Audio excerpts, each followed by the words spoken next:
Now that we have our 4 backdrops, I want to put in all of the sprites for the game. So I select the game backdrop to get an idea of what it will look like. Then I go and I delete the cat sprite by clicking on his icon and right-clicking and then pressing delete. I want to choose some of the sprites from the library. So I click on choose sprite from the library, and the first one I see is the bat. I select the bat and I click OK.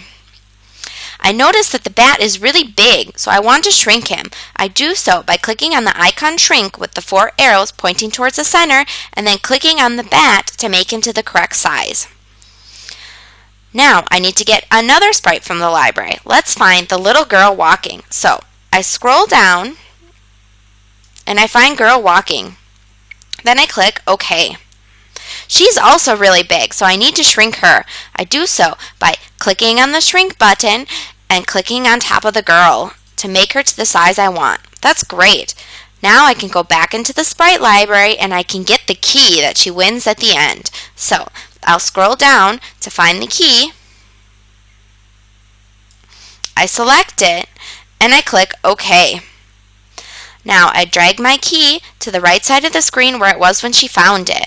But when she got to the key, it wasn't horizontal, it was vertical. I can make it turn vertical by selecting the key icon and then clicking on the turn 15 degrees button until my key moves to the direction I want it. Oh, I went a little too far, so I'll go back to turn 15 degrees in the other direction until it becomes vertical. That's great. Now, we're missing the zombie sprite.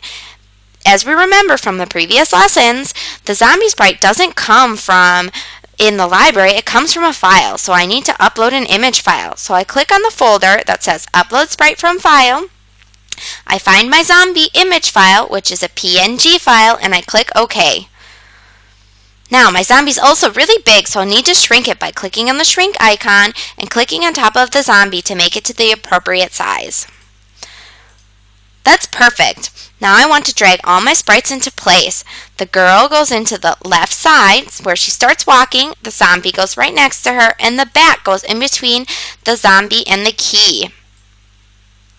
The first thing I notice is that the girl has on the same color shirt as the background, so I'm going to need to change the color of her shirt so that I can see her better. So I click on the girl icon, I go to the Costumes tab, and I will choose a new color for her shirt. We can pick a color like green or yellow because maybe we can see that better. So I choose the color green, I pick on the bucket, and I color in her shirt. I can also color in her shoes and maybe her headband. That's great. Now I can see her a lot better. I want to save my progress so I don't lose all my sprites. So I go to File and I click on Save.